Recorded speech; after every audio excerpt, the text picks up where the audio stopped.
is Patrick Long, and welcome to your Catapult Benefit Minute. This is part of our series, Top 10 Costs. Where does our money go? Today's topic, number 8, cancer. So cancer means a lot of things to people that have lost a loved one. My father died at 52 of lung cancer. Just about everybody has lost a loved one or knows of somebody, a relative or a neighbor, that has died of cancer. So it's also a very deadly disease, obviously. But let's talk about this from the plan perspective too. So cancers are consuming about 10% of your plan dollars. Some years it might be 20, 30, 40%, but over time, smoothed average is going to be about 10 or 15% of plan dollars go to cancer treatments.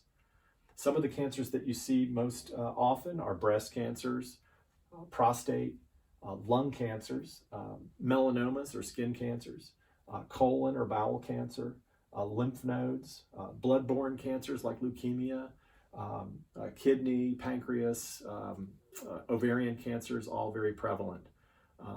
And so lots of different cancers that we've all heard of, we've seen a lot of in the United States.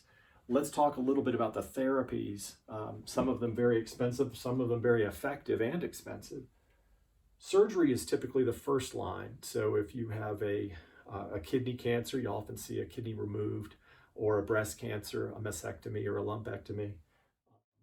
The one that's really growing in prevalence is the immunotherapies, using your own body's immune system to fight the cancer. So there are new therapies and developing therapies that use your immune system to fight the cancer.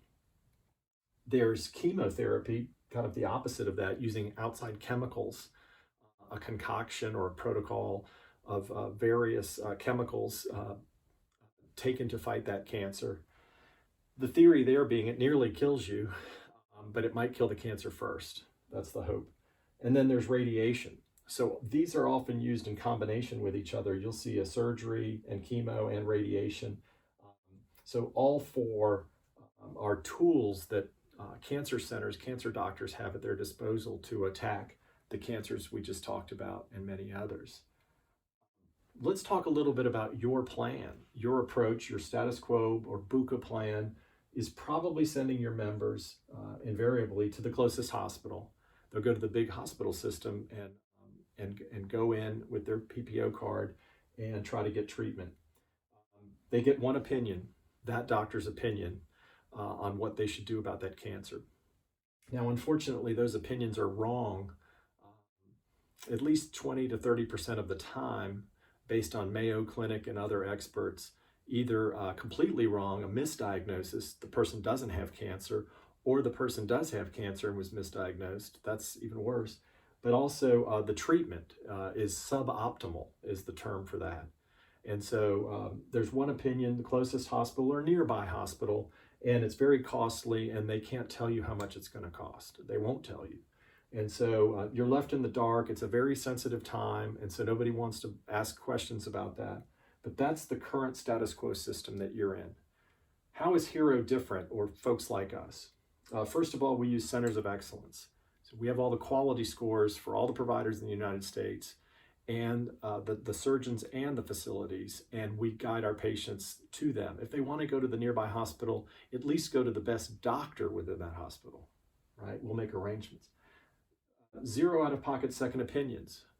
So it's a very sensitive time, but who wouldn't want to have MD Anderson or Mayo Clinic look at your results to confirm that you have that particular cancer and this treatment is the best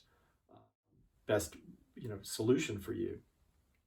There's also bundled payments, and this is kind of in the works right now, but there's cancers that could be bundled, the treatment could be bundled, the chemotherapy and radiation and surgery be bundled together to give you a definite price. And that's something that we're working on right now. And then last but not least, and certainly the most exciting, is the emergence of pharmacogenomics. So these are tests that have been proven to be effective that get inside your own DNA and show the doctor which of the chemotherapies or immunotherapies are best for your particular body and your particular cancer. And so this is really exciting because history will show us that at least a third of chemotherapies are not effective for that particular person. they have no effect. They still cost $80,000 to $100,000, but had no effect. In fact, they could be adverse. So pharmacogenomics is an emerging field that tests your body, your particular DNA, and finds out which cancer treatment is best for you. So that's very exciting. So that's really the difference between status quo and hero, and that's a little bit about how we deal with cancer. Thanks for watching.